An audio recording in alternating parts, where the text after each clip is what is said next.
Bueno, muy buenas noches. Estamos acá en la Catedral Metropolitana en San José con el padre Germán Rodríguez Smith, presbítero y canónigo de acá. Bueno, padre, si gusta se presenta. Buenas noches, un saludo sincero a los jóvenes de Huellas de Esperanza y decirles que es para mí un gusto poderme dirigir a la juventud. Para mí siempre es una bendición que un adulto le hable a los jóvenes, porque es lindo desde la experiencia que uno tiene poder decirle al joven que hay un camino muy seguro. Ese camino es Jesucristo. Así que mi saludo, mi bendición por ustedes, animarlos a que no pierdan la alegría, animarlos para que su amigo principal sea el Señor y para que ustedes sigan progresando en las cosas buenas y positivas, en el estudio, en el trabajo, pero siempre de la mano de Dios. Bueno, perfecto. Así, básicamente damos inicio con ese llamado, ¿verdad? El famoso llamado del acercamiento con Cristo y bueno, muchos estamos interesados en qué lo llevó a tomar este camino hacia el Señor. Bueno, desde muy pequeño, a veces me atrevo a decir que Dios me llamó desde el vientre materno, porque soy de una familia de 14 hijos y a todos nos mandaban a misa. Los demás se quedaban atrás, algunos se escapaban, pero yo siempre iba a la primera banca. ¿Por qué? ¿Qué había en mí? ¿Qué había en el altar que me atraía tanto? Ahí empecé yo a descubrir que todo lo que estaba en torno al altar me atraía, desde los vasos sagrados, los ornamentos, la persona del sacerdote, los cantos, las campanas, todos esos detalles me atraían. Así crecí sin, sin alejarme del Señor. Luego vino la etapa de la escuela. Recuerdo que jugaba celebrando misa. Éramos una familia muy pobre. Con una cobija nos cubríamos 4, 2 de un lado, 2 del otro lado. Y a la cobija se le hizo un hueco en el centro y me quedaba de casulla. Así es que yo me la ponía y jugaba que yo era el sacerdote. En los cercos que habían en las casas, había bananos que se maduraban, guineos que se maduraban. Yo los cortaba en rueditas y esas eran las hostias. O hacía ruedas con una chapa de la hoja de china, también para decir que eran las hostias. En aquel tiempo había lo que llamaban en lugar de portón, lo que llamaban tranquera. Había una tranquera que eran 3 varales horizontales, pero había una que tenía solo 2 y me quedaba bien como comulgatorio. Ahí obligaba a mis hermanas, las menores, y a un hermano menor a que se arrodillaran y yo les daba la comunión. Era tan ingenuo yo que no sabía que decían el cuerpo de Cristo, sino que yo decía la hostica, por decir la hostia. Esta experiencia va creciendo en el catecismo. Fui varios años, que en aquel tiempo no eran varios años, eran apenas unos meses, pero yo fui, porque cuando era la hora de la confesión, yo me escapaba. Me daba miedo y así duré 3 años, hasta que una monjita me dijo que ya estaba un poco grande y que tenía que confesarme. Me arriesgué y de verdad no olvido la fecha, 29 de noviembre de 1970. Hice la primera comunión, luego fui monaguillo durante muchos años. Creo que tengo un récord Guinness porque no falto a misa por nada. Desde los 10, 11 años nunca he faltado a misa, no he estado enfermo los domingos y si he estado fuera no he dejado de celebrar, pero esa fidelidad a la Eucaristía la he tenido por pura gracia de Dios, por pura bendición. Pienso que desde los 10 años hasta la edad que tengo, no faltar un domingo a misa es un récord Guinness. Totalmente. Sí, después el colegio. Siempre me simpatizaron las cosas de la iglesia. Estuve en un club de teatro, era medio payaso, pero todo eso lo dejé porque había algo que me atraía, que era el sacerdocio. El sacerdote que me inspiró nunca me dijo, hágase sacerdote, pero su estilo de ser, su persona, su espiritualidad me impactaba.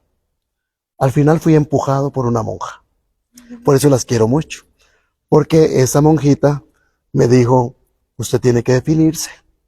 Yo quería ser sacerdote sin dejar a papá y mamá, sacerdote sin dejar mi pueblo, sacerdote sin dejar al padre que estaba en mi pueblo. Pero ella me puso una trampa, porque era cuando había florecimiento de muchas vocaciones. Y me decía, vaya, ya hablé con el rector. Y usted le dice que si no hay campo, usted viaja.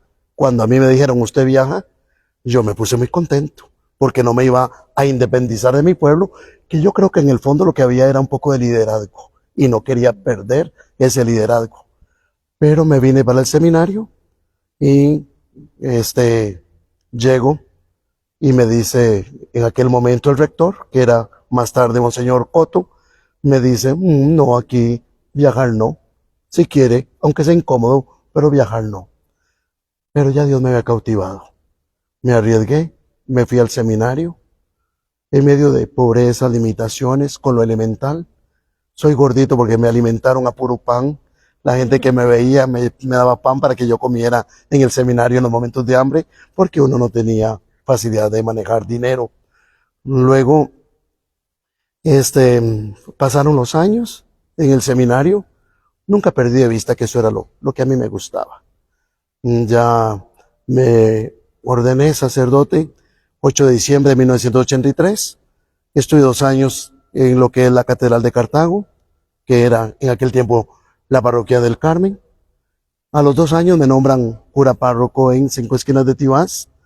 Allí entré en febrero, casi empezando marzo, y en junio, 27 de junio, Nuestra Señora del Perpetuo Socorro, a las 3 de la mañana, era un viernes, llegaron unos ladrones a la casa cural.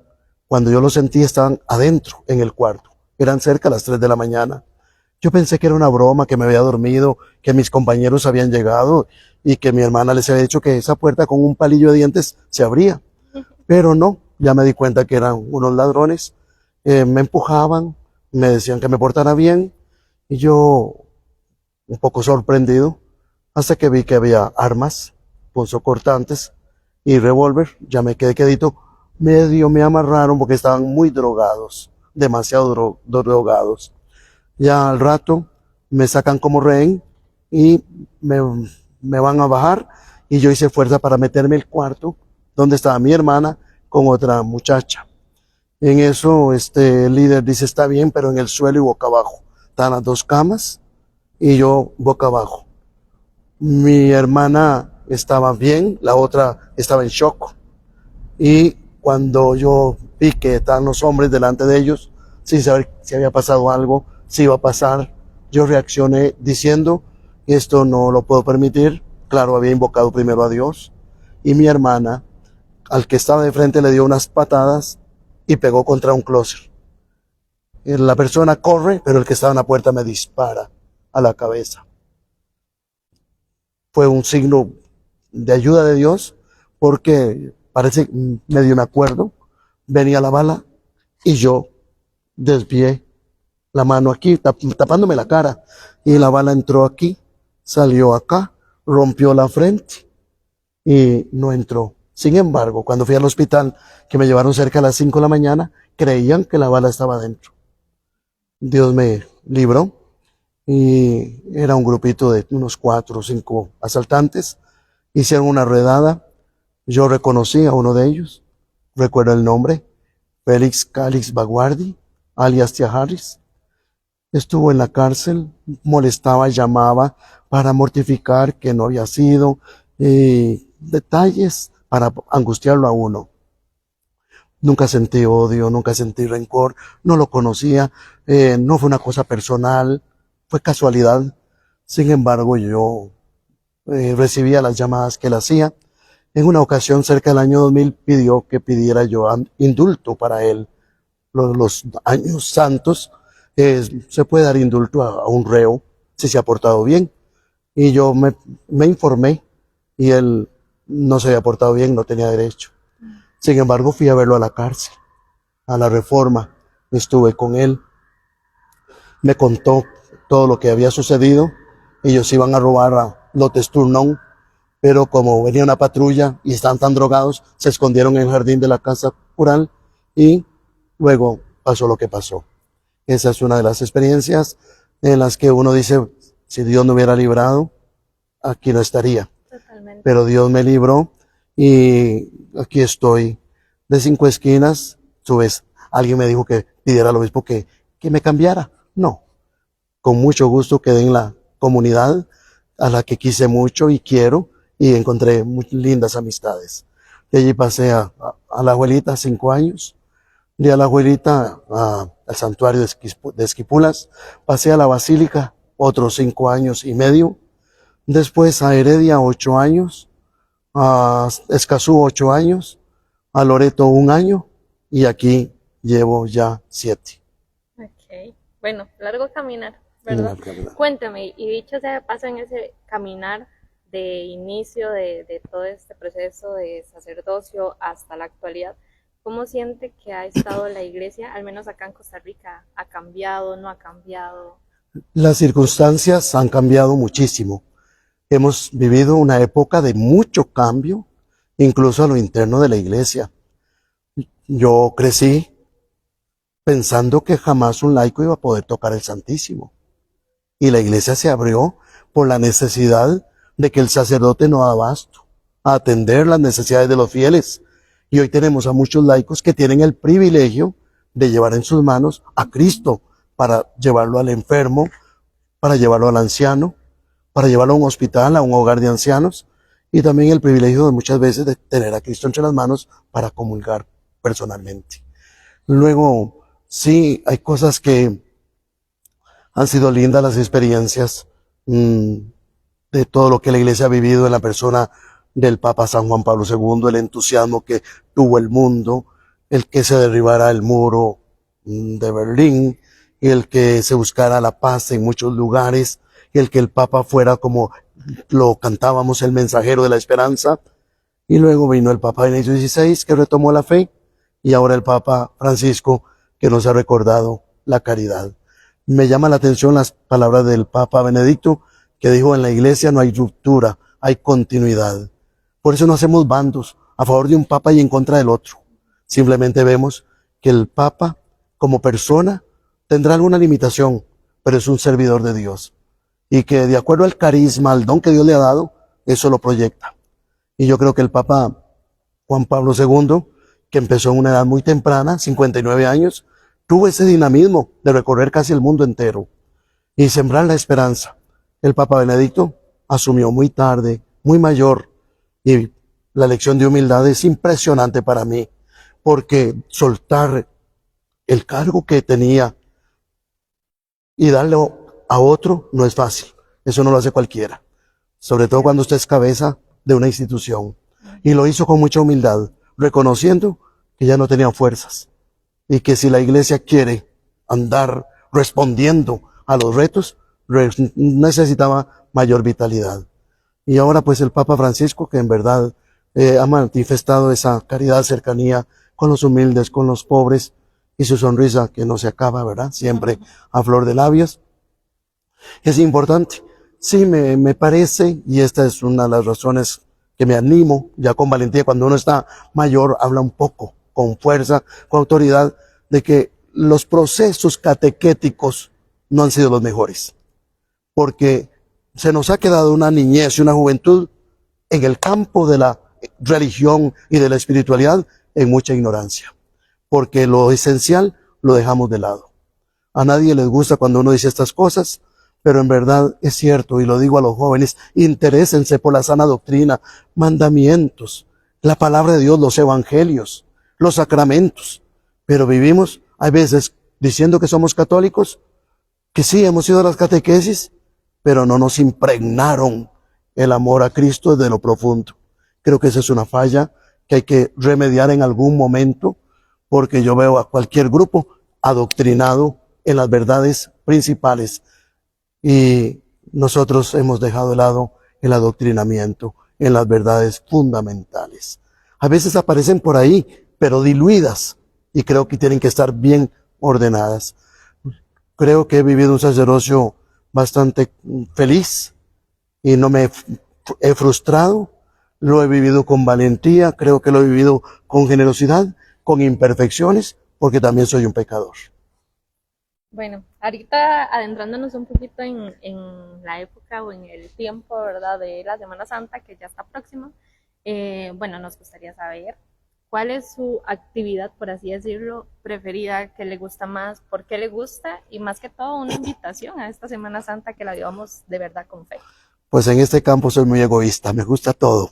Es que todo el misterio pascual es tan lindo, pero hay que vivirlo todo, todo. Hay gente que viene al domingo Ramos y no vuelve, otros al Viernes Santo y no vuelven, otros solo a la procesión. No, el misterio se vive por completo. El mismo Cristo que entró en triunfal en Jerusalén es el mismo que asume la cruz, pero es el mismo que resucita.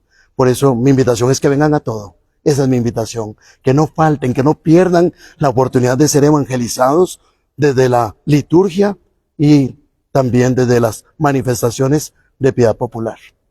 Ok, perfecto. Bueno, ya para terminar, porque se hace tarde ya, queríamos que nos dieras un mensaje a nosotros como jóvenes, ¿verdad? Yo creo que esta entrevista ha sido muy enfocada a eso, pero tal vez algo muy puntuado, algo que calen estos jóvenes y que puedan no sentir miedo a la hora de acercarse a una iglesia, a una parroquia o a un sacerdote. Sí.